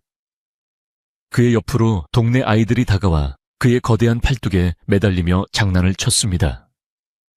예전 같으면 무서워서 피했을 아이들이 이제는 그를 가장 든든한 삼촌으로 여기고 있었습니다. 만석은 아이들의 머리를 쓰다듬어주며 난생 처음으로 마음 편한 웃음을 지어 보였습니다. 잔치가 파하고 사람들이 하나둘 집으로 돌아갈 무렵 만석도 자리에서 일어났습니다. 최 노인이 그를 배웅하며 말했습니다. 오늘은 푹 자게나. 내일은 아무도 나무하러 가라고 재촉하지 않을 테니. 만석은 고개를 숙여 인사하고 자신의 오두막으로 향했습니다. 밤길을 걷는 그의 발걸음은 어느 때보다 가벼웠습니다. 항상 어둡고 외롭게만 느껴졌던 귀갓길이 오늘은 달빛을 받아 환하게 빛나는 꽃길처럼 느껴졌습니다. 풀벌레 소리가 그를 반겨주는 듯 정겨웠습니다. 오두막에 도착한 만석은 마당에 서서 잠시 태진이 가끈을 숨겼던 항아리를 바라보았습니다. 그는 깨진 항아리 조각들을 주워 한쪽으로 치우고 흐트러진 흙을 발로 꾹꾹 밟아 다졌습니다. 이제 이곳에는 억울함도 분노도 남아있지 않았습니다. 그는 방문을 열고 방 안으로 들어갔습니다. 낡고 좁은 방이었지만 오늘따라 궁궐보다 더 아늑하게 느껴졌습니다. 벽에 걸린 천에 쌓인 물건이 눈에 들어왔지만 만석은 이제 그것을 쳐다보지 않았습니다. 그에게는 내일 사용할 도끼와 지게가 더 소중했기 때문입니다. 만석은 자리에 누워 천장을 바라보았습니다. 창호지 문 너머로 은은한 달빛이 스며들어 방 안을 비추었습니다. 그는 오늘 있었던 일들을 하나하나 되새겨 보았습니다. 감찰사의 절, 태진의 사과마을 사람들의 웃음소리. 그 모든 것이 꿈만 같았습니다. 하지만 그것은 꿈이 아니라 그가 지켜낸, 그리고 그가 앞으로 살아갈 현실이었습니다. 만석은 크게 심호흡을 하며 맑은 산 공기를 들이마셨습니다. 가슴 한구석이 묵직했던 것이 사라지고 따뜻한 기운이 채워지는 느낌이었습니다. 멀리서 개 짖는 소리가 들려오고 마을은 깊은 잠에 빠져들고 있었습니다. 만석도 스르르 눈이 감겼습니다. 내일 아침에는 여느 때처럼 일찍 일어나 산에 올라야 했습니다. 하지만 내일 오르는 산은 어제와는 다를 것입니다. 이제는 혼자가 아니라 자신을 믿어주는 이웃들이 기다리는 마을로 내려오기 위해 오르는 산이 될 것이기 때문입니다. 만석의 입가에 편안한 미소가 머물렀습니다. 그는 오랜 불면증을 잊고 깊고 달콤한 잠속으로 빠져들었습니다. 산골 마을의 밤은 그렇게 평화롭게 흘러갔습니다. 혜진이 마을에서 쫓겨나듯 떠나고 감찰사가 한양으로 돌아간 뒤 산골 마을에는 다시금 평화로운 일상이 찾아왔습니다. 하지만 그 평화는 예전의 적막하고 무거운 고요함과는 결이 다른 한층 더 따뜻하고 생기가 도는 평화였습니다. 아침마다 산허리를 감던 안개마저도 이제는 음산해 보이지 않고 산신령이 내려와 잠시 쉬어가는 구름 침대처럼 포근하게 느껴졌습니다. 마을 사람들의 표정 또한 눈에 띄게 밝아졌는데 이는 마을을 괴롭히던 골칫덩이가 사라진 덕분이기도 했지만 무엇보다도 그들 곁에 든든한 수호신 같은 존재가 함께 살고 있다는 사실을 깨달았기 때문이었습니다. 만석이 새벽 일찍 일어나 기지개를 켜고 마당으로 나오면 지나가던 이웃들이 먼저 다가와 환한 미소로 아침 인사를 건네는 것이 이제는 자연스러운 풍경이 되었습니다. 만석은 여느 때와 다름없이 지게를 쥐고 도끼를 챙겨 산으로 향했습니다. 예전에는 사람들의 시선을 피해 일부러 인적 드문 샛길로만 다녔지만 이제는 당당하게 마을 큰 길을 가로질러 걸어갔습니다. 길가에서 나무를 다듬던 아낙네들이 그를 보고 손을 흔들며 만석 총각 오늘도 수고가 많네요. 내려올 때 시원한 식혜 한 사발 하고 가요. 라고 정겹게 말을 걸어왔습니다. 만석은 쑥스러운 듯 고개를 숙이며 빙글에 웃음만 지었지만 그의 발걸음은 솜털처럼 가벼웠습니다. 등 뒤에서 들려오는 사람들의 웃음소리가 마치 그를 응원하는 노래소리처럼 들려와 어깨에 진 지게의 무게조차 느껴지지 않을 정도였습니다. 그는 비로소 자신이 이 마을의 진정한 일원이 되었음을 온몸으로 느끼고 있었습니다. 산 입구에 다다르자 태진이 파놓았던 함정 구덩이들이 보였습니다. 만석은 잠시 걸음을 멈추고 그 구덩이들을 바라보았습니다. 며칠 전만 해도 자신을 해치려던 아기의 흔적이었지만 이제는 그저 지나간 예시아기의 흔적일 뿐이었습니다. 만석은 지게를 내려놓고 주변의 흙과 돌을 모아 구덩이를 하나하나 정성스럽게 메우기 시작했습니다. 누가 시킨 일도 아니었지만 혹여나 산짐승이나 밤길을 걷는 마을 사람들이 다칠까 염려되었기 때문입니다. 흙을 다져놓고 그 위에 낙엽을 덮어 마무리하는 그의 손길에는 미움 대신 자비와 배려가 깃들어 있었습니다. 이제 아무도 다치지 않을 것이다. 만석은 평평해진 땅을 밟아보며 나지막이 중얼거렸습니다. 다시 산을 오르는 만석의 호흡은 규칙적이고 편안했습니다. 숲속의 나무들은 어서 오라고 손짓하듯 가지를 흔들었고 이름 모를 산새들이 지저귀며 그를 반겼습니다. 만석은 익숙한 참나무 숲에 도착하여 짐을 풀었습니다. 예전에는 머릿속을 맴도는 전쟁의 기억을 지우기 위해 무작정 도끼를 휘둘렀다면 이제는 나무의 결을 살피고 숲의 숨결을 느끼며 도끼질을 했습니다. 탁탁탁. 청명한 도끼 소리가 산골짜기에 울려 퍼졌습니다. 그 소리는 마치 산이 부르는 노래 장단처럼 경쾌했고 듣는 이의 마음까지 시원하게 씻어주는 듯했습니다. 땀방울이 이마를 타고 흘러내렸지만 그것은 고통의 땀이 아니라 노동의 기쁨이 담긴 정직한 땀방울이었습니다. 한창 일을 하고 있을 때 나무 뒤에서 부스럭거리는 소리가 들렸습니다. 만석이 도끼를 멈추고 돌아보자 조그만 다람쥐 한 마리가 도토리를 입에 물고 그를 빤히 쳐다보고 있었습니다. 예전 같으면 인기척에 놀라 도망갔을 짐승들도 이제는 만석에게서 살기가 느껴지지 않는지 곁을 내어주고 있었습니다. 만석은 주머니에서 말린 고구마 조각을 꺼내 조심스럽게 던져주었습니다. 다람쥐는 쪼르르 달려와 고구마를 낚아채고는 바위 위로 올라가 오물오물 먹기 시작했습니다. 그 평화로운 광경을 보며 만석은 바위에 걸터 앉아 잠시 휴식을 취했습니다. 산 아래로 내려다 보이는 마을 정형이 오늘따라 더욱 아름답고 포근하게 눈에 들어왔습니다. 해가 중천을 지나 오후로 접어들 무렵 만석은 땔감으로 쓸 나무를 한가득 지게에 싣고 하산을 시작했습니다. 내려오는 길에 그는 계곡물에 잠시 들러 세수를 했습니다. 차가운 물이 얼굴에 닿자 정신이 맑아지고 온몸의 피로가 싹 가시는 듯 했습니다. 물에 비친 자신의 얼굴을 들여다보니 미간에 깊게 패여있던 주름이 어느새 옅어져 있었고 눈빛은 한결 부드러워져 있었습니다. 그것은 피 묻은 칼을 쥐었던 장군의 얼굴이 아니라 자연과 더불어 살아가는 순박한 나무꾼의 얼굴 그 자체였습니다. 만석은 물에 비친 자신에게 미소를 지어 보이며 이제야 비로소 진짜 자신의 모습을 찾았다고 생각했습니다. 마을 어귀에 도착하자 아이들이 왁자지껄 떠들며 달려왔습니다. 와, 만석이 아저씨다 아저씨, 힘센 거 보여주세요. 아이들은 만석의 다리에 매달리며 장난을 쳤습니다. 예전에는 무서운 아저씨라며 피해 다녔던 아이들이 이제는 그를 세상에서 제일 힘센 영웅으로 따르고 있었습니다. 만석은 짐짓 엄한 표정을 지으려 했지만 입가에 새어나오는 웃음을 참을 수 없었습니다. 그는 지게를 잠시 내려놓고 아이 한 명을 번쩍 들어 올려 목마를 태워주었습니다. 우와, 세상이 다 보여요. 아이의 환호성에 다른 아이들도 태워달라며 줄을 섰습니다. 만석은 힘든 기색 하나 없이 아이들과 어울려 주었습니다. 그의 거친 손이 아이들의 머리를 쓰다듬을 때마다 따뜻한 전기 피어올랐습니다. 그때 마을 정자나무 아래 평상에 앉아있던 최 노인이 만석을 불렀습니다. 만석이 일타 했으면 이리 와서 잠시 쉬었다 가게.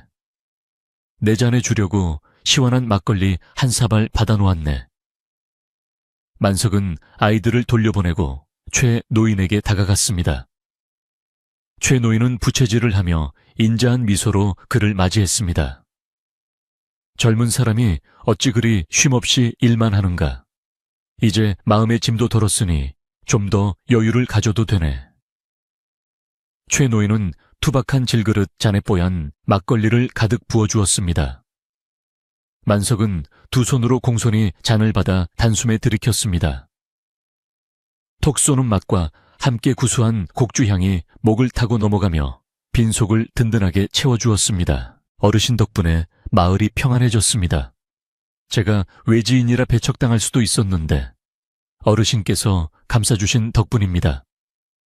만석이 감사의 뜻을 전하자 최 노인은 손사래를 쳤습니다. 무슨 소리, 자네가 진심으로 우리를 대했기에 마을 사람들도 마음을 연 걸세. 사람 마음이라는 게 거울과 같아서 내가 웃으면 상대방도 웃고 내가 찡그리면 상대방도 찡그리는 법이지. 최 노인의 말에는 오랜 세월을 살아온 연륜과 지혜가 담겨 있었습니다. 두 사람은 평상에 마주 앉아 살랑거리는 바람을 맞으며 도란도란 이야기를 나누었습니다. 특별한 주제 없는 소소한 이야기였지만 그 시간 자체가 만석에게는 큰 위로이자 휴식이었습니다. 저녁 때가 되자 밥 짓는 냄새가 마을 골목마다 퍼져 나갔습니다. 구수한 된장 냄새 매콤한 김치찌개 냄새가 어우러져 허기진 배를 자극했습니다. 최 노인은 만석의 소매를 잡아 끌었습니다. 오늘 저녁은 우리 집에서 먹고 가게. 우리 며느리가 자네 온다고 아까부터 부엌에서 뚝딱거리고 있네. 만석은 극구 사양했지만 최 노인의 고집을 꺾을 수는 없었습니다. 결국 만석은 최 노인을 따라 그의 집으로 들어갔습니다. 마당 한가운데 놓인 평상 위에는 소박하지만 정성이 가득 담긴 저녁 밥상이 차려져 있었습니다. 보리밥에 각종 나물 반찬 그리고 뚝배기에서 보글보글 끓고 있는 된장찌개가 먹음직스러워 보였습니다. 차린 건 없지만 많이 들게나. 자네 몸집을 생각해서 밥은 고봉으로 담았네. 최 노인의 며느리가 웃으며 수저를 건넸습니다. 만석은 감사하다는 인사를 하고 숟가락을 들었습니다. 따끈한 밥 한 숟가락에 된장찌개를 듬뿍 떠서 입에 넣자 어머니의 손맛이 느껴지는 구수한 맛이 입안 가득 퍼졌습니다. 오랜 세월 홀로 밥을 지어 먹으며 잊고 지냈던 가족의 온기가 느껴지는 맛이었습니다. 만석은 말없이 밥을 먹으며 눈시울이 뜨거워지는 것을 느꼈습니다. 전장에서의 차가운 주먹밥과는 비교할 수 없는 사람의 온기가 담긴 따뜻한 밥상이었습니다. 최노인은 맛있게 먹는 만석의 모습을 흐뭇하게 바라보며 자신의 밥그릇에 있는 생선 한 토막을 만석의 밥 위에 얹어주었습니다. 많이 먹고 힘내게. 산 사람은 밥심으로 사는 거야. 만석은 목이 메어 밥을 넘기기 힘들 정도였지만 꾹 참고 씩씩하게 그릇을 비웠습니다. 식사가 끝날 무렵 서산 너머로 붉은 노을이 지기 시작했습니다. 하늘은 주황빛에서 보랏빛으로 다시 짙은 남색으로 물들어가고 있었습니다. 마당 한 구석에 피어있는 봉숭아 꽃들이 저녁 바람에 흔들리며 춤을 추었고 어디선가 소를 몰고 돌아오는 농부의 원앙 소리가 딸랑딸랑 들려왔습니다. 식사를 마치고 숭늉을 마시며 만석은 최 노인에게 조심스럽게 물었습니다. 어르신, 저는 앞으로도 계속 나무꾼으로 살 생각입니다. 혹시 제가 과거에 장군이었다는 사실 때문에 사람들이 저를 어려워하지는 않을까요? 최 노인은 밤하늘에 하나둘 떠오르는 별을 바라보며 대답했습니다. 자네가 칼을 버리고 도끼를 든 순간 자네는 이미 장군이 아니라 나무꾼이 된 걸세. 과거는 지나간 구름과 같은 것이지. 중요한 건 지금 자네가 어디에 서 있고 무엇을 하느냐는 것일세. 마을 사람들은 자네의 껍데기가 아니라 알맹이를 보고 있다네. 그 말은 만석의 가슴속에 남아있던 마지막 불안감마저 깨끗이 씻어주었습니다. 밤이 깊어지자 만석은 자리에서 일어났습니다. 너무 늦게까지 신세를 졌습니다. 정말 잘 먹었습니다. 만석이 허리 숙여 인사하자 최 노인은 대문까지 나와 배웅했습니다. 조심해서 가게. 내일 또 보세. 만석은 최 노인의 집을 나와 터벅터벅 자신의 오두막으로 향했습니다. 밤길을 비추는 달빛이 유난히 밝았습니다. 풀벌레들이 합창하듯 울어대고 가을물 흐르는 소리가 배경음악처럼 깔렸습니다. 만석은 걷다가 잠시 멈춰서서 밤하늘을 올려다보았습니다. 수많은 별들이 보석처럼 박혀 반짝이고 있었습니다. 그 별들 중 하나가 자신을 지켜보던 전우들의 눈빛처럼 느껴졌지만 이제는 슬프지 않았습니다. 오두막에 도착한 만석은 마루에 걸터앉아 신발을 벗었습니다. 하루 종일 산을 오르내리느라 발이 부르트고 욱신거렸지만 그 통증마저도 살아있음을 느끼게 해주는 증거 같아서 기분이 나쁘지 않았습니다. 그는 마당의 우물에서 물을 길어 발을 씻었습니다. 차가운 물이 뜨거워진 발을 식혀주자 나른한 기운이 온몸으로 퍼져 나갔습니다. 이제 내일이면 또다시 해가 뜨고 그는 도끼를 들고 산으로 갈 것입니다. 그 평범하고 반복되는 일상이 그에게는 무엇보다 소중한 축복임을 그는 잘 알고 있었습니다. 방으로 들어온 만석은 이부자리를 폈습니다. 낡은 소미불이었지만 햇볕에 잘 말려두어 보송보송하고 따뜻한 냄새가 났습니다. 그는 자리에 누워 벽에 걸린 천꾸러미를 바라보았습니다. 그 안에는 그가 평생을 함께했던 장검이 들어있었습니다. 만석은 일어나서 그 천꾸러미를 떼어내어 장롱 깊숙한 곳, 손이 잘 닿지 않는 안쪽에 깊이 밀어 넣었습니다. 이제 편히 쉬거라. 나도 너도. 그것은 과거와의 완전한 작별이자 새로운 삶에 대한 다짐이었습니다. 장롱 문을 닫자 삐거덕 소리와 함께 과거의 문도 닫혔습니다. 만석은 다시 자리에 누워 눈을 감았습니다. 창호지 문 너머로 은은한 달빛이 스며들어 방 안을 환하게 비추었습니다.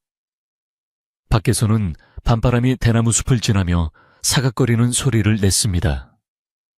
그 소리는 마치 자장가처럼 만석의 귓가를 간지럽혔습니다. 그의 머릿속에는 오늘 하루 만났던 사람들의 웃는 얼굴들이 하나씩 스쳐 지나갔습니다. 식혜를 건네주던 아주머니 목마를 타며 좋아하던 아이들, 그리고 따뜻한 밥을 차려주던 최노인 가족들. 그 모든 기억들이 그의 가슴을 따뜻하게 데워주었습니다. 몸은 노곤했지만 마음은 그 어느 때보다 평온했습니다. 만석은 문득 자신이 참으로 행복한 사람이라는 생각이 들었습니다. 권력도 명예도 없지만 땀 흘려 일할 수 있는 건강한 몸이 있고 마음을 나눌 수 있는 이웃이 있으며 편히 쉴 수 있는 작은 집이 있으니 더 바랄 것이 없었습니다. 그의 입가에 옅은 미소가 번졌습니다. 그는 깊게 숨을 들이마시고 천천히 내뱉었습니다. 숨결을 따라 몸의 긴장이 하나둘 풀려나갔습니다. 나무 타는 냄새와 흙내음이 섞인 밤 공기가 방 안을 가득 채웠습니다. 이제 마을의 모든 불빛이 꺼지고 세상은 고요한 어둠 속에 잠겼습니다. 산짐승들도 잠을 자러 굴 속으로 들어갔고 바람도 잦아들었습니다. 만석의 숨소리도 점차 깊고 고르게 변해갔습니다. 그는 꿈속에서 다시 산을 오르고 있을지도 모릅니다.